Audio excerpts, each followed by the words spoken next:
we're all feeling good. I think the energy's high. Really good win in Minnesota. Had a chance to celebrate together. I think that only helps our chemistry. All that. The Las Vegas Aces, the self-proclaimed unstoppable dynasty of the WNBA, just got humbled in front of the entire basketball world. A 27-point thrashing? Check. A'ja Wilson getting every friendly whistle imaginable and still failing spectacularly?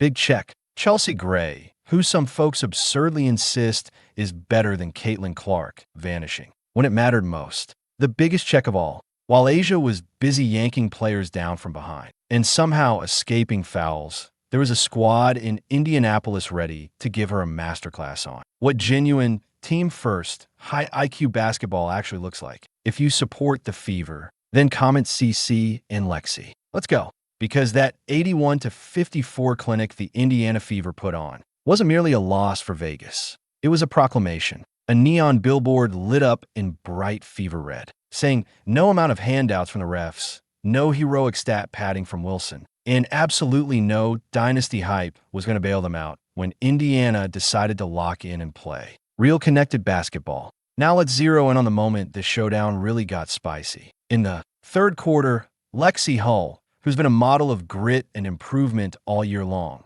boxed out. Wilson, so perfectly it could be clipped for a coaching video. She carved out space, put her backside exactly where it needed to be, and snagged that rebound like she's done 1,000 times in practice. Textbook stuff. But in came A'ja Wilson from behind, literally reaching over Lexie's shoulders and arms to claw for the ball in a move so blatant it belongs in A. Why not a do highlight? Ask anyone who's watched even a single AAU game, and they'll tell you. That's an over-the-back foul Indiana ball play on case closed. But the refs? Oh, they decided to rewrite the rulebook on live TV somehow against all logic. They called a jump ball. Like Wilson was equally entitled to that rebound after bulldozing Hull from behind. Even the broadcast crew couldn't hide their shock. Their commentary wavered between stunned silence and awkward chuckles as they struggled to process what was unfolding. The contact was obvious. The violation couldn't be clearer. Yet somehow these officials decided to neutralize it in a way that outright rewarded the player who committed the foul.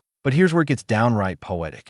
The Indiana Fever didn't crumble or pout. They didn't let shaky officiating ruin their momentum. They shrugged it off, tightened their laces, and proceeded to absolutely dismantle the Aces so completely that every questionable call faded into complete irrelevance. Let's break down exactly how Indiana turned what could have been a momentum swing for Vegas into a one-sided showcase of beautiful basketball. From the opening quarter, Indiana was in full attack mode. They rattled off the first 6 points and just kept punching. By the end of one, they were up 21-14. Already you could feel this game slipping away from Vegas. Indiana shot nearly 53%, held the Aces to under 29%, and manhandled them 16-2 for in-paint points. Right there, it was clear this wasn't going to be the Aces' crowning night. Howard, the Commissioner's Cup MVP, has assault the ball. Here is Boston right up the middle untouched. Drive gives it to the ruler. Howard's, and she scores from the middle of the paint. Timeout.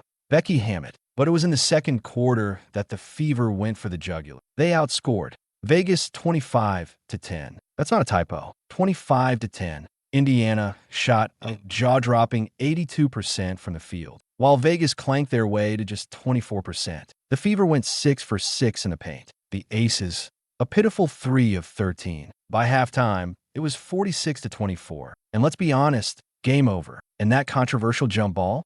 It came right when Vegas needed a miracle to claw back. The refs essentially tossed them a bone, handing them a possession they didn't earn and offering a chance to change the flow. For the Fever, it was one of those dreaded moments. Oh boy, here we go again. You could almost sense that quiet frustration. Lexie Hull did everything right, textbook fundamental basketball, and still didn't get rewarded. Those are the kinds of moments that rattle young teams, especially when you're playing a decorated opponent like the Aces.